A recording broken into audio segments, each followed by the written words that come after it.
Check, check. 1, 2, 3, 4. Let's go.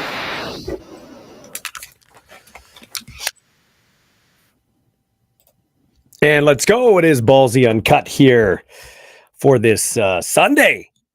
I haven't done too many Sunday shows, but there's lots to get to, man. What a busy day in the CFL. First, I want to thank some of our sponsors, Ward Tire Craft, 101 Dudney Avenue. Go see Michael Barth and the gang. I was in there last week. I'll be in there on Tuesday. Also, AGT Foods Canada, Murad El Khatib, his wife Michelle, Murad's brother Omar. Thanks to them for getting on board, feeding the community and back into the community as well. Hey, AGT Foods Canada, the way things are going, you want to support Canadian. I'll get to that in a second.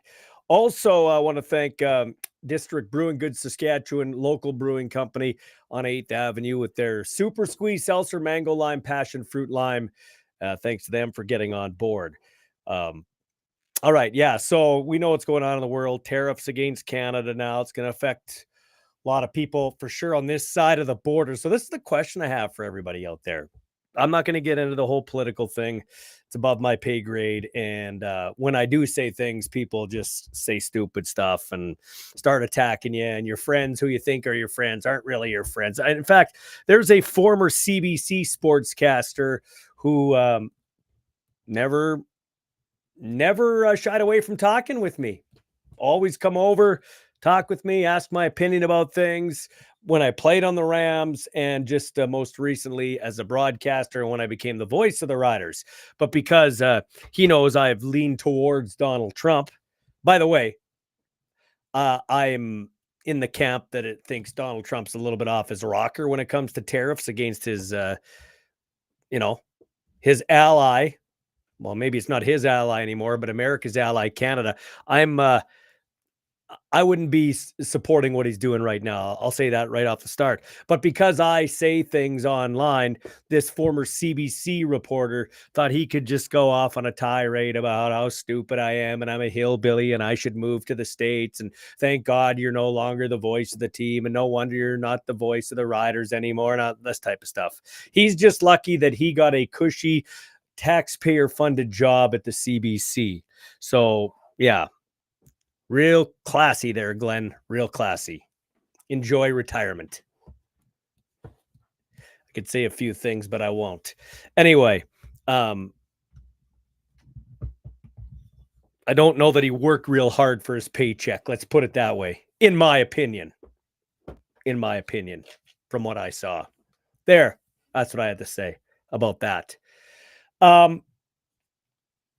Let us move on, though, and let us talk about this. So that's my question here with the tariffs and Canada and America and all this stuff going on. Would you support an all-Canadian CFL? Something I'd throw out there. Take a little spin on this. Would you support an all-Canadian CFL? Let me know. Send me a message on X, on Facebook, YouTube. Yeah. Let me know. I'll read your messages here. An all-Canadian CFL as we're getting up to free agency period. And man, were the Edmonton Elkimos busy today, and GM Ed Hervey.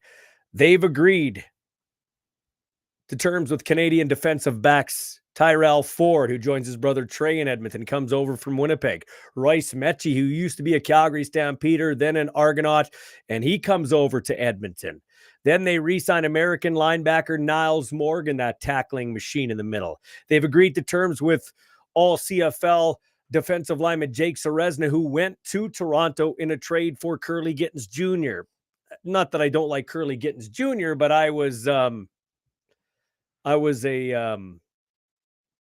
big fan of Jake Ceresna. Never thought they should have let him go. So he's back in Edmonton. They also agreed to terms with former Argo Canadian defensive lineman Robbie Smith. If you are of the 2022 Grey Cup history and you were at that game, you would have known Robbie Smith had a couple of big plays in the second half in the fourth quarter to help the Argos come back and upset the Winnipeg Blue Bombers. They also, after cutting Brett Boyko, have re-signed Brett Boyko. So Edmonton, very busy. Pretty good day for them, although you don't win championships in free agency a lot of the times. Former Rider Amari Henderson, Nafis Lyon, who's a former Montreal Alouette, and Robert Priester, former Argo, joining the Red Blacks as his quarterback Matthew Schultz, who leaves the Calgary Stampeders. And the Calgary Stampeders have signed none other than Adrian Green, Canadian defensive back, coming over from the BC Lions to join the Stampeders. Other football news, it is officially Super Bowl week. The Eagles and Chiefs have both arrived in New Orleans to kick off the run-up to Super Bowl 59 on next Sunday. And maybe this comes at the right time for me. I'm boycotting the Super Bowl. I'm not watching the Super Bowl, not because of this whole Canadian-American trade war. I just don't want to see this Chiefs win again and get help from the referees. Oh, did you see, too? The NFL is looking at adding an automatic line. An automatic line now instead of the chain gang. Who said they've had to have this technology 2 years ago? But now, because everybody's up in arms over the Josh Allen first down that wasn't, and that type of stuff, the wacky spot that one ref had it a first down, the other ref didn't have it a first down. Oh, well, we'll just give the ball to the Chiefs. It's good enough. We need Taylor Swift and the Chiefs in the Super Bowl. But now, because of the uproar, now they're going to look seriously at the technology. No kidding. No, they got pylon cams. They got 55 cameras at the Super Bowl, whatever it is. And we can't have an infrared line that can spot the ball or see if there's a touchdown. Give me a break. I've said that 3 years ago. 3 years ago, I said that on record. Like, why can't we do that? Oh, it's tradition, the chain gang. No, it's not. It's stupid. If we got the technology, let's move on. We use AI for half the shit now today. I'm for keeping humans' jobs, by the way. I'd be an advocate of getting rid of replay altogether, but that's not going to happen. So there you go. NFL looking at that. And Pete Carroll has hired Chip Kelly as an offensive coordinator with the Raiders. Yeah, Kelly helped Ohio State as their offensive coordinator win the national championship. He was the head coach with Oregon, and he did coach in the NFL as the head coach of the Philadelphia Eagles back in the day after leaving Oregon. So Chip Kelly back in the NFL. This one from Jacob Cormier. I would support an all-Canadian CFL, but the product of the game would take a big hit if that was the case. It would take a hit. I'm not going to sit here and say it wouldn't, but I can bet you, Jacob, that you wouldn't know that much of a difference between an American receiver and a Kean Schaefer-Baker, or an American receiver and a Joe Ajo, or an American defensive back and a Nelson Lacombo. You wouldn't know that much of a difference. You wouldn't. I bet you wouldn't be able, especially the way the Canadians are coming now. Now, do we have enough to support all the teams? I don't know that we do just yet. But that's the problem. We don't support our own. And now people are, maybe that's the best thing that's happened with this Trump thing, is everybody's becoming nationally minded again. I don't necessarily agree with booing American national anthems and everything at sporting events like in Ottawa at the Sens game, or as I talked tonight, the Raptors game. But I mean, it's nice to have a little patriotism. Now we need some leader with balls to stand up to Trump. Sometimes you got to punch a bully in the face and say, no, we're going to shut the power off to 3 million homes in the United States. Okay, well, we have a lot of what they need, even though Trump doesn't want to admit that. We have a lot of what they need. It's going to be very interesting to see how this goes and how old JT handles DT going forward. All right, we're going to take a break, but when we come back, couple of very important interviews. Before the end of the show, we're going to hear from Cal Filson. He worked at Jump.ca back in the day, started in the SJHL, and is now a scout for the Chicago Blackhawks. A great Saskatchewan success story. In between there, he's played senior hockey. Junior B, was the captain for the Assiniboia Southern Rebels back in the mid-90s when they won the Western National Championship. So we will talk to Cal Filson. But up next, an American player that played in the CFL, played with a bunch of teams, Alouettes, here in Saskatchewan with the Riders, won a Grey Cup with the Stamps in 2014. His name is Glenn Love. He is living in Albuquerque, New Mexico, and he's a stuntman now. But he also was recently diagnosed with ALS, and we know that it is proven to be a death sentence. So he is battling hard, and it's expensive down there in the States. So we will catch up with Mr. Love, and be sure to check the comment section on how you can donate to Glenn Love and his campaign to battle ALS. But he's coming up next here on Ballsy Uncut.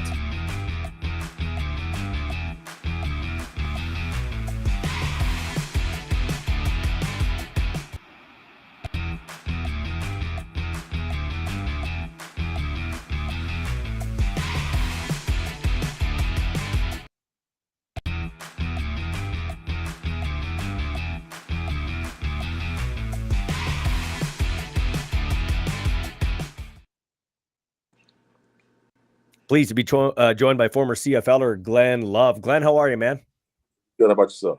Yeah, good. I mean, that's an open-ended question. I got you on because reading your story on 3 Down Nation about ALS. So right now, how are you feeling? I guess that's the you said you're good, but how are you feeling overall? Mentally, I'm very blessed right now.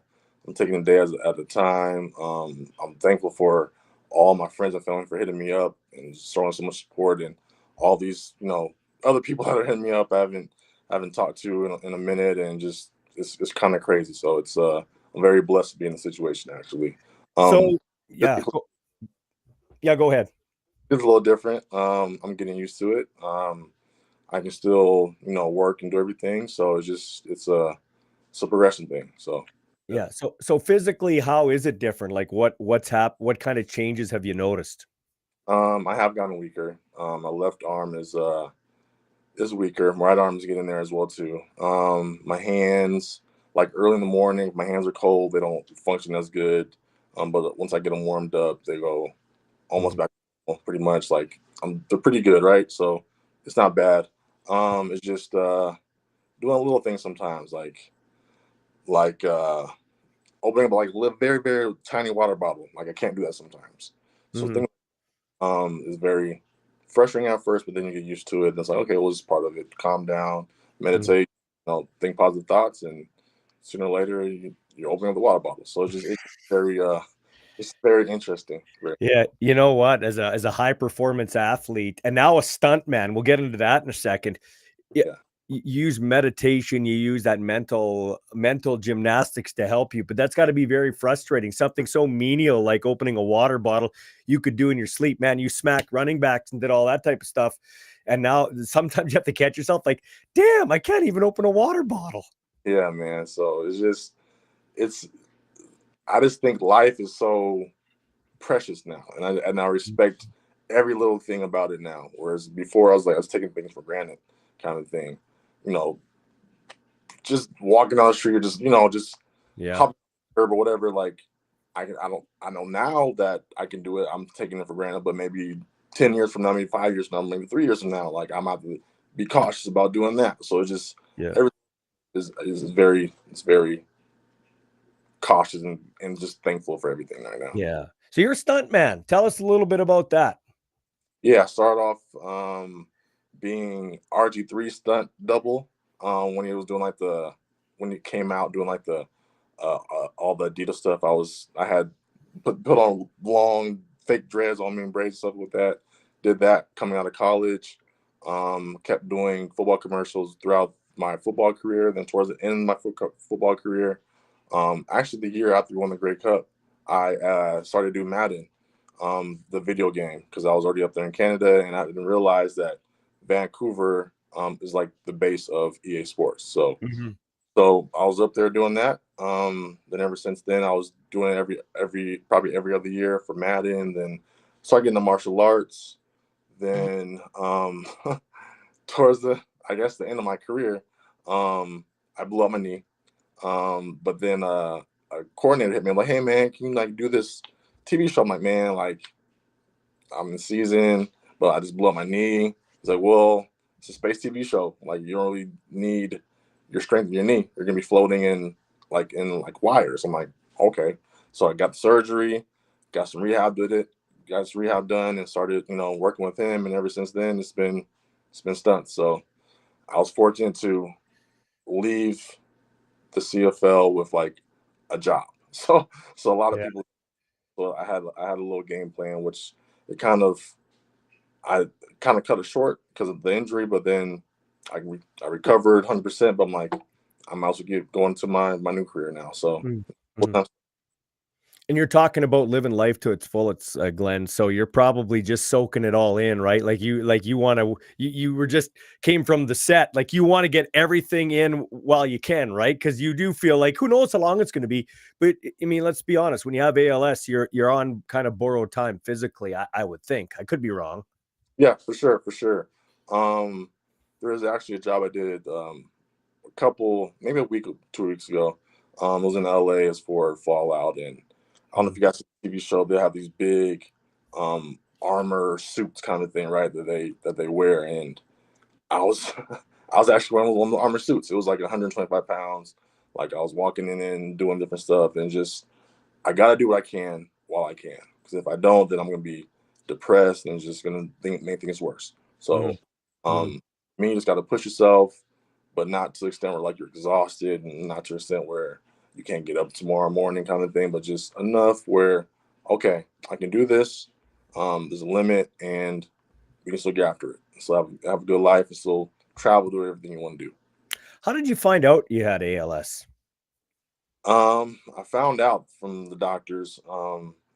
It was the day after my daughter's birthday, first birthday. Um, Before that, I was about 2023 September. I had a little twitch in my arm, um, and I was thinking nothing of it. I had surgery on a torn pec on maybe like a year before. So I thought, oh man, I'm just overworking it. When my friends pulled it out, I'm like, oh, I'm probably just dehydrated or whatever. Didn't think about it. A couple months later, started going down on my arm. Facilitations. It's a constant twitch kind of thing, right? Then it started getting on my chest and crossing over. And I'm like, all right, I gotta get taken care of. I gotta get looked at. Want to see a whole bunch of different doctors. They're like, hey, like maybe just dehydrated, get some IVs. That wasn't working. Um, Spinal tests and stuff. They didn't find anything there. MRIs, CAT scans. They didn't find anything there. So it's kind of just I was just training still and still working out and doing whatever I need to do. Then Mhm. I went to the doctors and at UNM Hospital, and it was all neurologist. And the first one, like, hey, like I got this thing. You might be stressed out. It might be off stress. Stress can do this kind of thing. All that kind of stuff. I'm like, I don't think so. Yeah. Then another doctor came in. He's like, all right, well, count to start at 100, count to one, but skip seven, like seven numbers every time. I'm like, all right. Did that, and he's like, I don't know what it is. So then he left again. Another doctor came in, started checking me out, doing things with my arms, hands, checking me out, and come to find out he was the top ALS doctor at UNM Hospital. Then after he got on all the exams, he was like, "Have you heard of ALS?" I'm like, "Yep." He's like, "Think you have it, man." So he broke me the news, told me the timeline, and just kind of went from there. Then came back a couple days later, got the whole ALS clinic going on, all that kind of stuff, and it was a lot. But Mhm. yeah, first month was kind of crazy. It's kind of crazy. Yeah. How do you block the noise out? Like how do you, because we know what ALS is, we know how it's affected so many people, and it can be a fast moving thing. Like how do you block that out and just try to stay positive and really keep, I guess, your circle small, right? Your focus small, so to speak. Yeah. Mainly just thinking about my daughter, thinking about because I want to be here for once she goes to elementary school, once she goes to high school. Like, I just want to be there for her, see her growing up.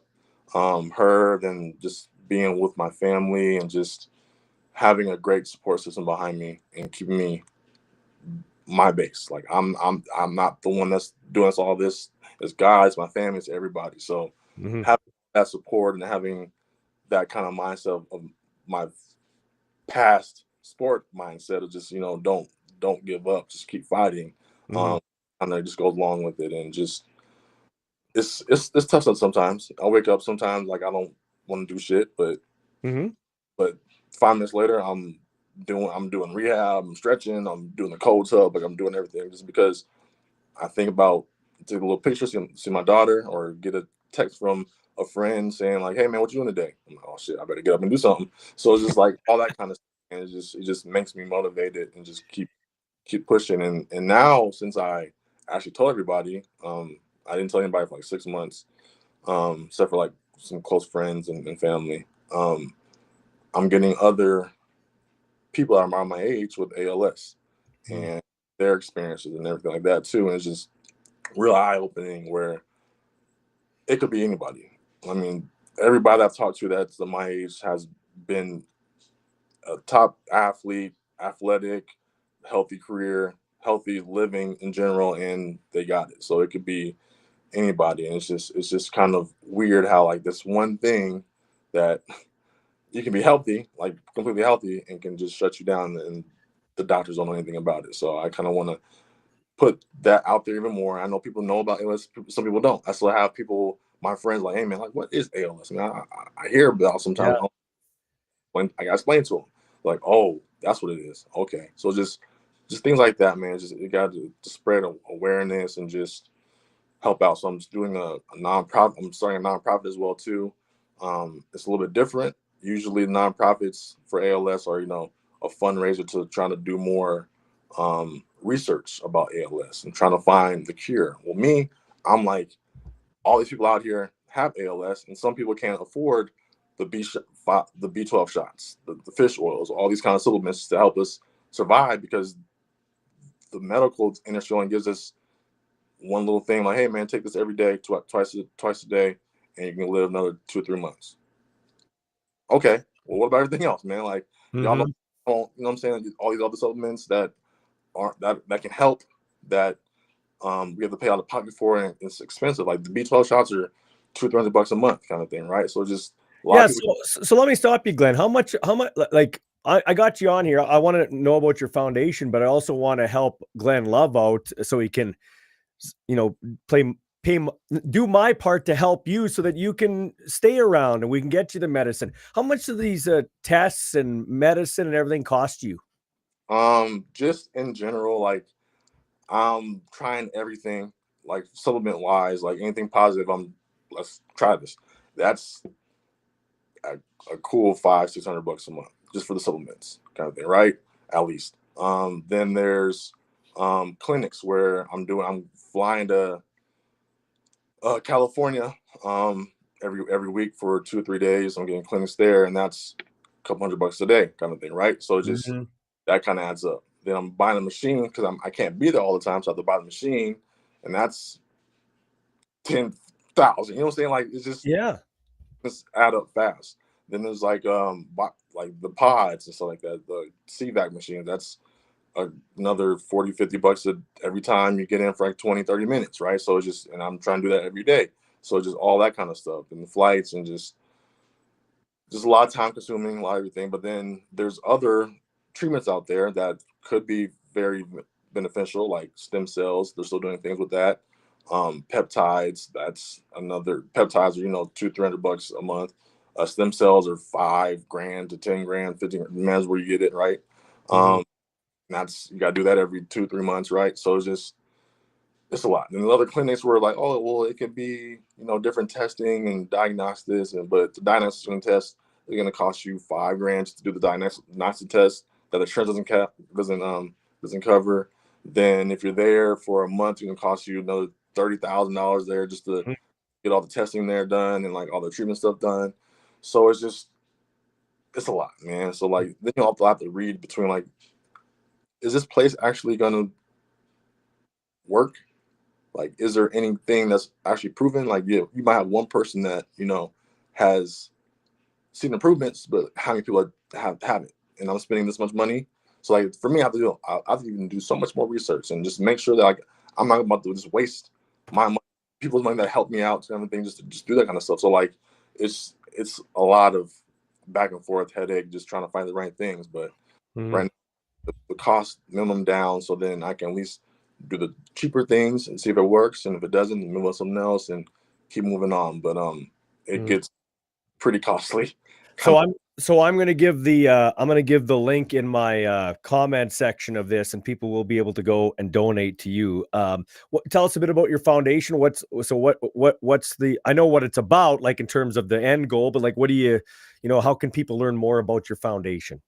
yeah, I'm gonna be posting it up pretty soon. I'm doing I'm just making all the paperwork right now, right? Okay.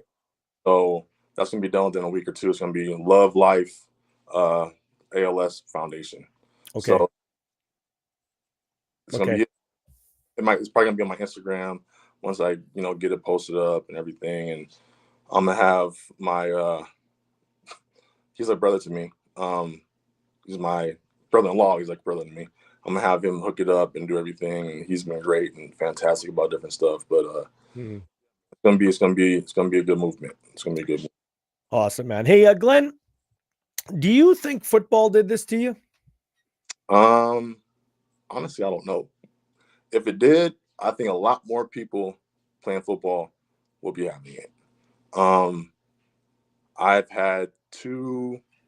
talked to two other football players that had ALS, and that's probably it.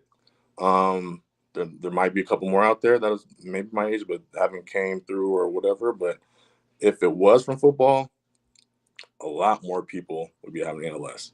The ones that have talked to me the last 2 or 3 weeks that I've talked to, uh, one was a Marine in Canada. Another one was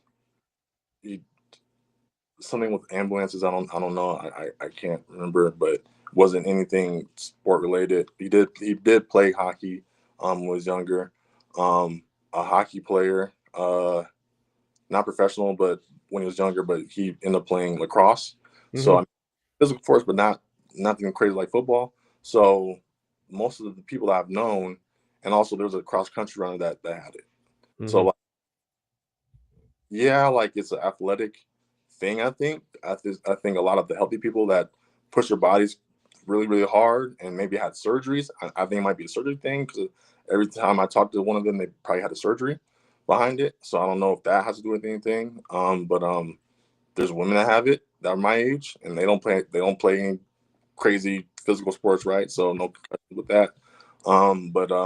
Yeah, man, I don't know if it's concussions. I don't know if it's past trauma to the body, surgeries, or just stress or environmental aspects as well too. So it can be a lot of different things. But I don't think I don't own football. I don't think so. Okay, so let me ask you this: you won a Grey Cup with Calgary? You were in Saskatchewan, you Montreal. You've been around the league. What did the CFL mean to you, Glenn Love? Oh, I mean a lot, man. It was football of my life, man. Like that's all I dreamed thought about was playing ball. It kind of the road wasn't straight. I didn't go, straight to NFL or whatever, but I still playing the game I love, and I'm fortunate to be playing. I was playing for 8 years professionally, so I love all the players I played with were great. All the coaches, all of the fans I met out there, all the support. It meant a lot to me. It was me. But when it was time to go, it was time to go. But it was life. It was great. I missed a lot of weddings for it, birthdays for it, holidays stuff, and it was people know why I did it, and they respected it, and I respect. They know I love them to the bottom of my heart. It's just I have to play this game. So football was CFL was it. Yeah. So we talked about not taking things for granted. Let's end on a positive here, okay? Glenn Love, just think about this for a minute. If you could go back, we could rewind the tape and you could be 100% healthy in a game in the CFL. Do you have one game that you want to be back playing again? If we could just rewind the time and you're in your uniform and is there a play? Is there a game? Can you think of that off the top of your head? Yep, when we lost to Ottawa for the championship. Yeah, there was one play I think I could have had a pick if I just kept my eyes right, and that was it. It was a tough game. There were great players out there. We caught back up. We were down a lot, caught back up. I got an onside kick, which never really happens. We go down there trying to score, just get the ball to the big man. We didn't do it, but uh, That's funny. Hey, you know what's funny though, man? I've asked a lot of guys that have won championships and yeah, lost championships, and the majority are like you. The ones where they lose stick with them more than the ones that they win. yep. Because of that one play, you could have done better. You think could change the game. Yeah. So I did overtime. Yeah, I could have did one different play, even though we had it afterwards. I'm like, if I'd have stopped that play, if I'd have knocked it down or something, we could have kicked the field goal. That'd have been it. So just that one little play, Yeah. the rest of your life kind of thing. So. Okay, one more for you, buddy. 3 years from now, 3 years from now, you finish the sentence for me, okay? Glenn Love will be Here. boom. I love it, man. I love it. Okay, so we're going to put the link at the bottom here of this interview in the comment section, and you'll be able to click and help out because there is a GoFundMe page, right? Donation page. Is that right? There is. This Instagram, I don't know if I can send it to you as well. Yeah, give us your Instagram handle so people can follow you that way. It's probably easier. Yeah, it's Glenn Love 20. So GLENNLOVE 20. Awesome, man. And I'll put the link down there. Hey, I really appreciate your time. I loved watching you play in the CFL. You're in Albuquerque, New Mexico, and hopefully my viewers and listeners can do their part to help you. And I'll do my part by donating too, man. Really appreciate everything. You know, the thing about CFL players is they don't get rich playing the game. So they actually play basically for the love of the game. Yeah, you make a little money, but not life-changing money. And I think that's what a lot of people, like you said, there's a lot of sacrifice. You miss weddings, you miss birthdays, you miss a lot of things to be a professional athlete, even a college athlete. There's a lot that goes into that. Yeah, it is. But we all, it's part of it though, right? So we just love the game.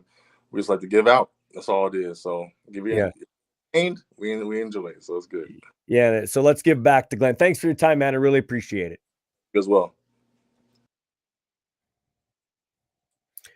Like that guy, Glenn Love. So in the comment section here on Facebook and on X, I have put the link where you can go to the GoFundMe page. Glenn Love 20 on Instagram. In his bio, the link's there too. Glenn, GLENN Love, just like you love somebody, 20. And yeah, spreading a little love here. The world is in a very divided spot here. Now Canada and the U.S. trade wars going on. But that's an American player that came up here and played in the CFL, and these guys don't get rich. Yes, they're getting paid to play professional football, but they're not millionaires, and they put their bodies on the line for our entertainment. And we discussed it there in the interview. Did the ALS come from football? Nobody will really know. But he did put his body on the line for fans. So if you have a little extra and you want to, it might be pennies on the dollar now because our dollar dropped to, what was it, 67 cents, 67.8 cents. It's the lowest level since 2003. And I'll get into that in a second. But every penny, every dollar counts. So go hit up the Glenn Love GoFundMe page as he battles ALS. We'll get to Cal Filson in a second, former Assiniboia Southern Rebel player, scout with the Chicago Blackhawks, got his start in the SJHL, but I knew him first at jump.ca when I was working back in my radio days. Speaking of this tariffs, you realize that Canadian sports is in big time jeopardy now. If this really dragged out, and I hope it doesn't, I hope cooler heads prevail. I hope that that whatever Trump's doing here, whether he's trying to force Justin Trudeau's hand into fentanyl, cutting down on fentanyl and cutting down on, I think they seized one bag of fentanyl. One seizure was like 43 pounds, which Trump said killed or could kill 9.4 million Americans. So that's a lot. But in comparison to Mexico, you can't compare Canada to Mexico. But where this is going to hit home is for sports. When you're traveling to the States to play sports, when you're going to the States to watch sporting events. For Canadian, let's take NHL teams right now. All the players get paid in American dollars, and all the expenses are in American dollars, but they get Canadian dollars back. Now, if companies leave and go to the States, jobs are lost. People aren't going to the games. There's a lot of ramifications. Teams like the Oilers are lucky that they have one of the richest owners in Daryl Cates now, and they got the new rink. The Jets have the richest owner in the NHL, the Thompson family. Chipman is the face of it, believe it or not. But rich people don't like to lose money. They aren't in it to lose money, okay? Yeah, they like to have fun. They kind of treat it like their boat or their hobby or their fun thing to do, entertain their buddies, you know, that type of thing. Brag about, hey, this is my team. But that only goes so far. And, you know, the Winnipegs, the Calgarys, even the Edmontons of the world, who knows? That could be it for them. Ottawa's building a new football stadium / hockey rink there at that Lansdowne Park area. You don't think the cost of steel and, you know, all that type of stuff is going to impact things like that? There's a lot on the line here: jobs, livelihoods, inflation, sports. So it's going to be a very interesting time here. But I love that. I love that interview with Glenn Love. That's the kind of thing I wanted when I started the show. Long form interview. Nobody tells you to cut them up into 10-minute segments. Nobody hauls you in the back and said, you shouldn't have done this. You shouldn't have done that. Why are you doing that? So I wish Glenn Love nothing but the best, man. It is, let's be honest, it's a death sentence. They haven't found a cure for ALS, but hopefully with money, he can get preventative measures to increase the likelihood that he can be around longer. And who knows? Who knows? So prayers to Glenn Love, and click the donation page in the comment section on X and Facebook. I'll get to the comment section on YouTube at the end of the show. And also you can go to his Instagram page, Glenn, Glenn Love 20. Okay, get to some more sponsors. Paul Waldo, Royal LePage, getting a real estate game with a 3-time Grey Cup champ, 306-502-5355. Gerhardt Studios, Dean and Nicole, thanks to them for getting on board and helping me with social media. My website, which is ballsyuncut.ca. And I'd like to thank all the great sponsors. Coming up, an interview with Cal Filson of the Chicago Blackhawks. Regina guy, grew up in La Flèche, born in La Flèche, and has been all over the province scouting the stars of tomorrow today.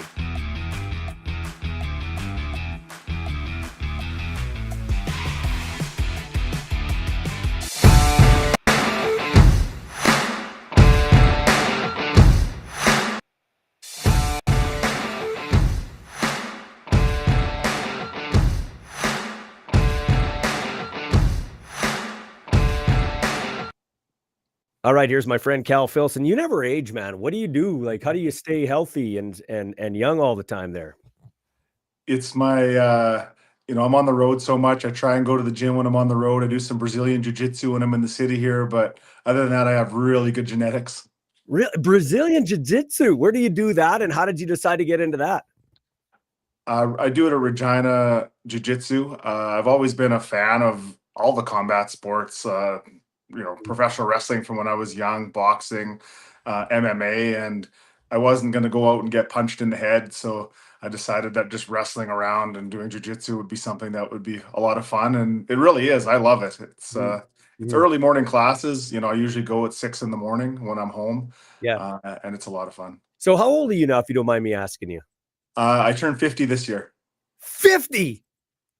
I would have put you, honestly, dude, I would have put you early 40s. That's outstanding. I'm 52. So you're right in my demo. Let's go in order here. Favorite wrestler of all time? Oh, that's a good question. I'd have to say Bret Hart. You like Bret Hart? I like Bret Hart too. But one of my favorite gimmicks was the Macho Man. Ooh, yeah. Macho Man was phenomenal. I'm still kind of a wrestling dork. I've been watching WrestleMania 4 when I'm trying to fall asleep on the road lately. So, he wins the tournament to become the champion for the first time.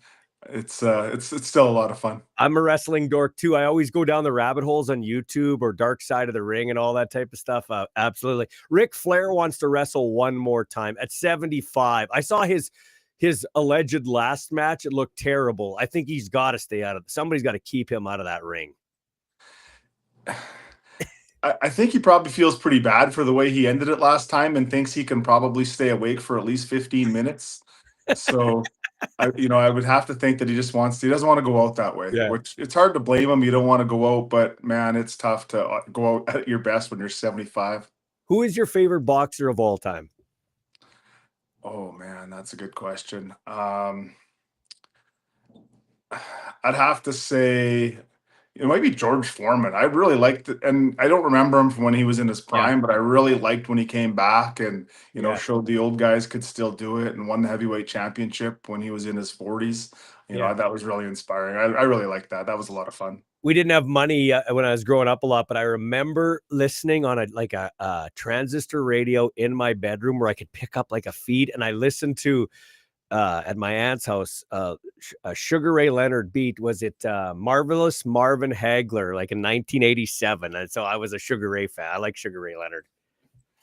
Yeah, they had that trilogy. Who was it? Leonard, Hagler, and Hearns. Those three were always going at each other. Yeah, it was a lot of fun. I was too young, and we had no money on the farm. We didn't have cable or anything like Yeah. that. So that wasn't something I was ever able to watch. I had to learn more about it Yeah. later on down the road when I started reading Sports Illustrated and Yeah. Yeah. The getting into. the magazines and stuff. And lastly, MMA. Is there a guy you like watching now, or you just like watching the sport in general? Actually, my favorite fighter the last few years has been Israel Adesanya. He's actually Yeah. fighting today. I'm looking forward to watching that. Um, I've been a pretty big fan for a long time. I started going to the fights. The first time I went to one was in 2007, and I've been to quite a few since then. I got to see Brock Lesnar's last fight at UFC 200. I went and saw John Jones win the heavyweight championship a couple years ago. I've seen a lot of pretty exciting events, and right now, yeah, Israel Adesanya is my favorite guy right now. Awesome. So let's talk about the scout, Cal Filson. How long have you been scouting for now? This is my 10th full year as a hockey scout. And so how did you get into it? How do you fall into something like, because you used to be a jump.ca, if I'm not mistaken. So how do you go from that to now being a scout in the Chicago Blackhawks organization? Yeah, it's actually it's quite a story. There's, most of the people that do the job I do came right from hockey, came from playing professional or some sort of management or executive experience at a, really high level. For me, I was working at jump.ca. I worked there for 17 years. I was still playing hockey. I was playing senior hockey. I played in La Flèche a little bit in my hometown. I played in Avonlea. I played in Siemens in the Highway Hockey League. But, all the time, my passion was hockey, but, I had to work for a living. Yeah. And so I was able to find a way to, I really wanted to find a way into having it as a career. And so I ended up talking to Jason Ripplinger. Him and I played junior against each other when we were 20 years old.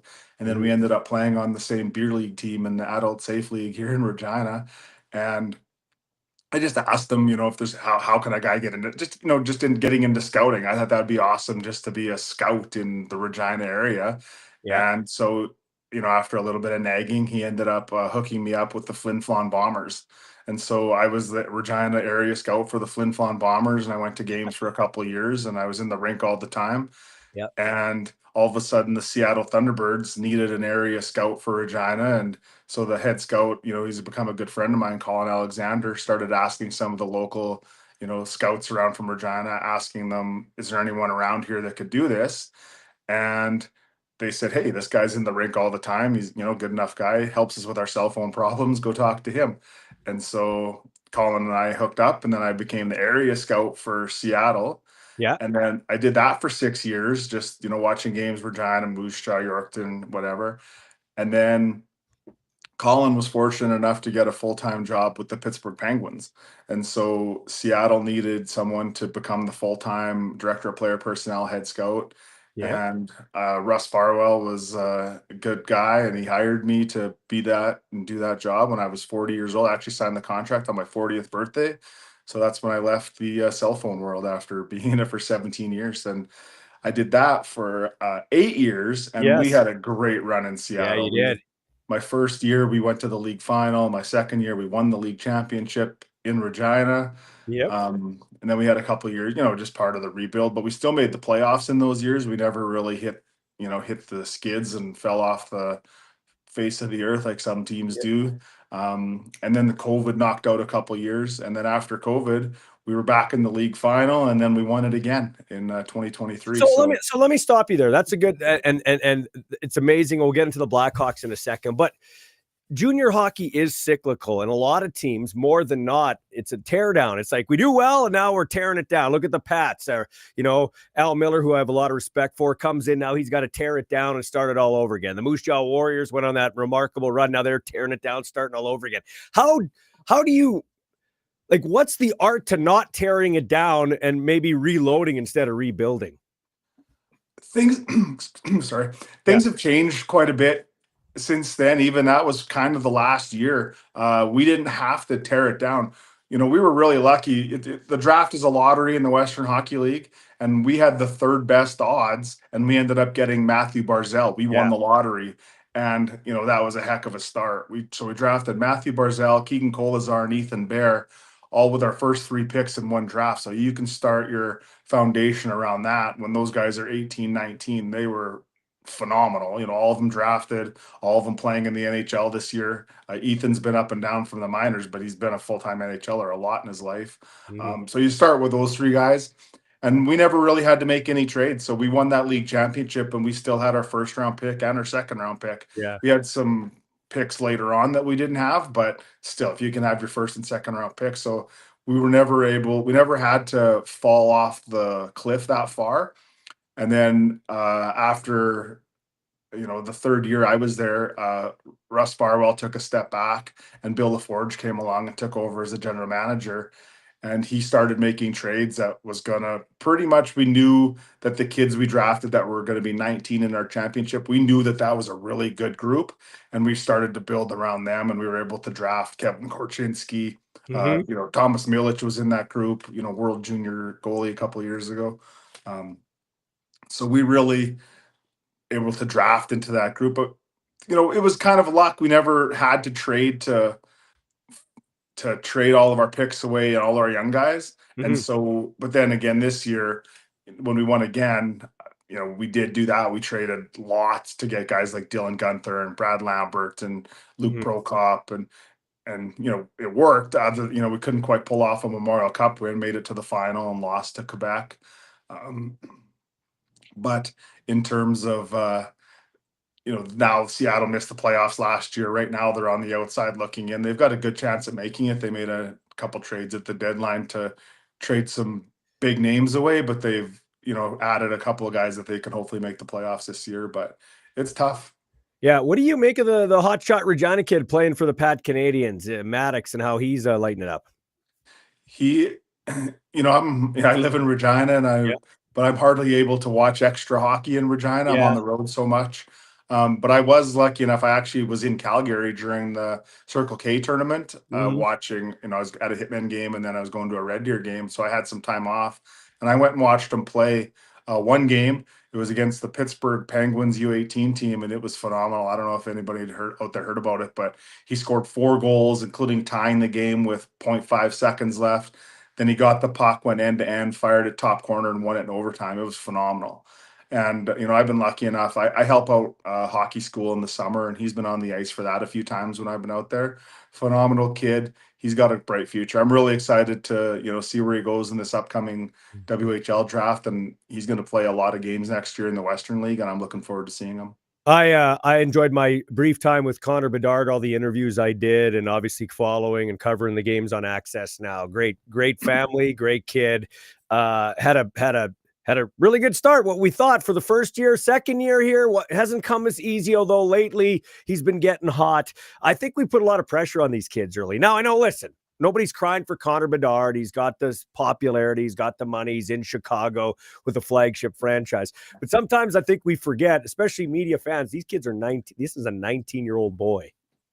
Absolutely. He's been taking a lot of heat for, some people think he's not lived up to expectations or whatever.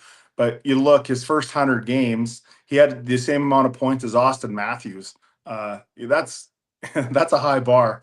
You know, he's such a different player. He's not the dynamic skater that Connor McDavid is, but he's very cerebral. He's so smart. He's got probably the best wrist shot snapshot in the NHL right now. You get him any time and space, and that's what teams are doing. They know that they need to cut off his time and space and try not to let him get Mhm. that shot off. He's got such good vision. He can make a great pass too. However, right now that's just where Chicago's at in the cycle. Speaking of teardowns, after trading away Yeah. Tays and Kane, and uh, all those guys kind of got older and aged out. So, Chicago's decided that they're going to tear it down and rebuild it. And that's what we're in the middle of right now. And we knew, last year, we knew where we were going to be at. We were going to be towards the bottom again in the lottery. This year, we knew we were going to be kind of towards the bottom. I think the expectations were a little bit more. And that's, unfortunately why Luke Richardson got fired earlier in the year, was things aren't quite where they needed to be. But since then, Connor's really started to take off. He's putting up a lot of points. The teams, we're scoring a lot more. Mhm. It's going to take a couple years, but our, the guys that everybody doesn't know yet, the guys that are still in junior, still in college, still in the American Hockey League, there's some really good skilled, really good skilled players down there. It's going to be a really exciting future. Yeah, and you're part of that. Okay, so let me ask you this. Can you become a good scout? Are you born with an eye to scout? Like what's your methodology when it comes to scouting? Like, what are you looking for? We keep it pretty simple. In Seattle and in Chicago, it was a very easy transition for me. We're not looking for a lot. We're looking for kids that can skate, that Mhm. have skill, that have hockey sense, that are smart, and that can compete. And they're not. Those are the four things that I measure when I'm at WHL games watching the prospects. Another thing, obviously, you're looking for is character. That was something we really looked at in Seattle. Was we're looking for the best kids that want to work hard, that want to push other kids in all positive ways. They're going to be leaders in the gym, leaders off the ice, leaders on the ice. Um, and in Chicago, yeah, we're looking for the smart players, guys that talented players that can play with Connor, that can get to open areas, that can find him when he's open. Hockey sense and skating are probably the two biggest things that we look for.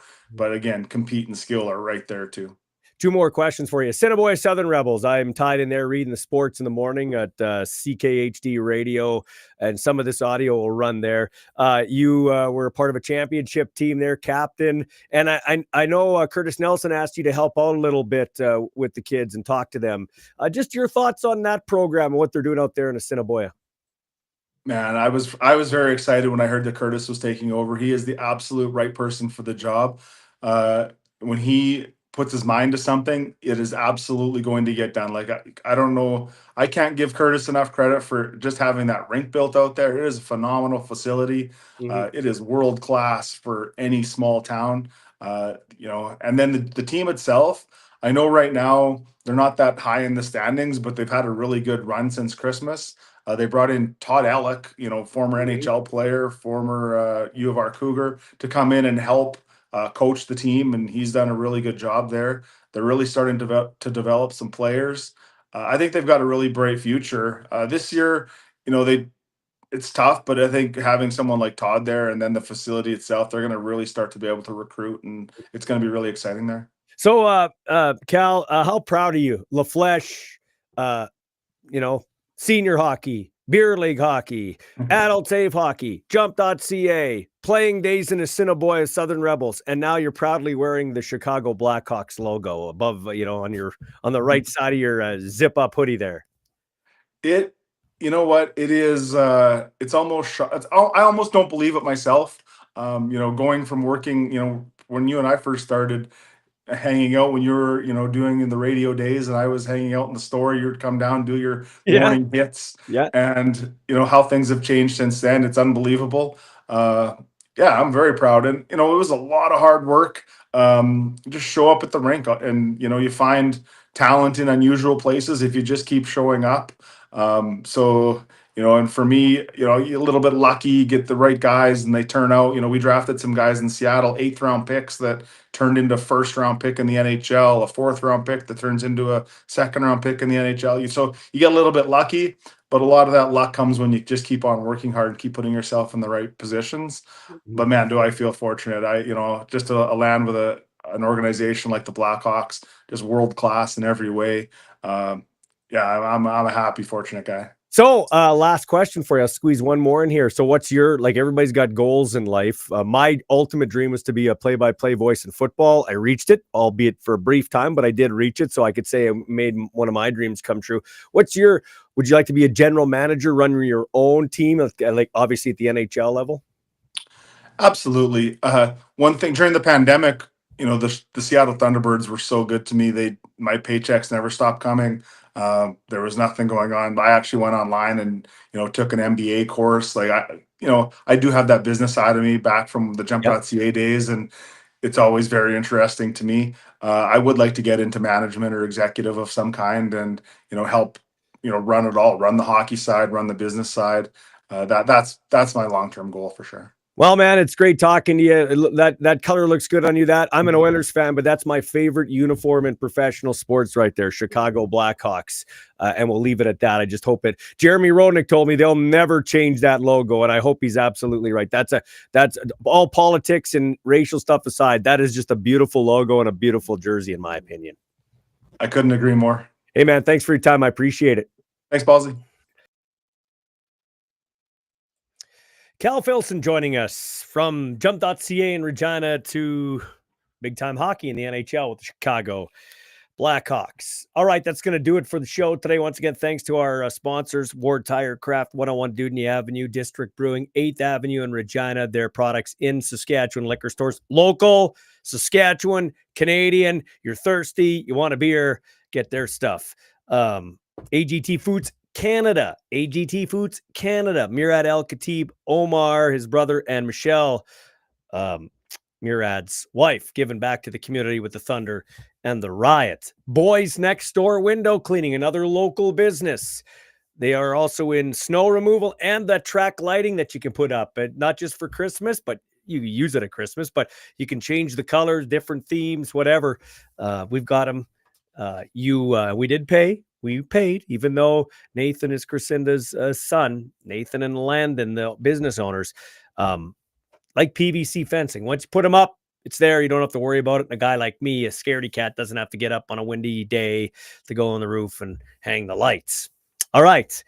Also want to thank Gerhard Studios, Nicole and Dean on McCarra Street. If you need social media, still photography, website design, and maintenance, go check out Gerhard Studios. And what else? Paul Waldo, Royal LePage, getting the real estate game with the three-time Grey Cup champ, 306-502-5355. Also want to give a shout out to my buddy Dan Farthing, my cousin. He's been working out with or helping my son get ready for the combine coming up here in March. Exciting times in our household. Ethan's been working out with the likes of Jackson Ford, a Joe, and Kean Schaefer Baker, and Duncan Busby as well. Dell Duncan Busby with Dan Farthing. So kudos to Dan, strength and conditioning coach with the Riders. Does a great job, of course, with Level 10 Fitness in South Regina. And he's also got his own little compound right in the heart of the city, too, where he works out the athletes. That's going to do it for our time. Speaking of the combine, I like to highlight one of the few that highlights the athletes coming into the league and interviewing them. That's always been a mandate of mine. If you want the best football talk at all levels, it's right here, Ballsy Uncut. And I'll prove it in our next installment, I believe on Tuesday. It is going to be Jackson Finley. He will join us. He is the son of Anthony Finley, who is in the sports performance training business in BC, but was a Saskatchewan Rough Rider briefly in 1995. His uncle Brooks Finley played for the Saskatchewan Rough Riders, a high draft pick, a friend of mine. We worked together on the radio. So Jackson's dad, uncle, grandpa, and great grandpa all have CFL ties. So he's going to try to carry on the family name in the family business of football, but he's a bright kid. I talked to him today. Actually, we'll air that on Tuesday. So Jackson Finley will join us. He's going to be one of the high draft picks in the CFL. Also, we're going to hear from a guy who won a Vanier Cup and a Grey Cup, Eddie Steele, the real deal Eddie Steele, who's been part of our Balls Are Bigger post-game show from time to time this past season, the inaugural season. He is going to join us, and we're going to talk about all the moves by the Edmonton Elkamos. If you missed it, you'll find it everywhere. They signed a bunch of players. I think I said they signed Royce Mechie. I don't know if that's been confirmed yet, but they're hot on his heels. They got Tyrell Ford from Winnipeg. They got Jake Seresna back. They got David Beard, who was an offensive lineman with them, went to Hamilton. He's back. They cut Brett Boyko, but he is back. Re-signed him. They got Niles Morgan, their tackling machine, back with the football team. So they opened up the pocketbook and signed a bunch of players today. Adrian Green goes from BC to Calgary in the secondary. Matthew Schultz, the quarterback, goes from Calgary to Ottawa. 3 defensive backs signed in Ottawa, including Amari Henderson of the Riders. Is it Nafis Lyon from the Montreal Alouettes goes to Ottawa, and the DB Robert Priestner goes from Toronto to Ottawa. Lots going on. It's the negotiating window starting today. Free agency doesn't start till the 11th, but who knows what we'll have to report then. All the deals are basically being reported right now. That'll do it for my time.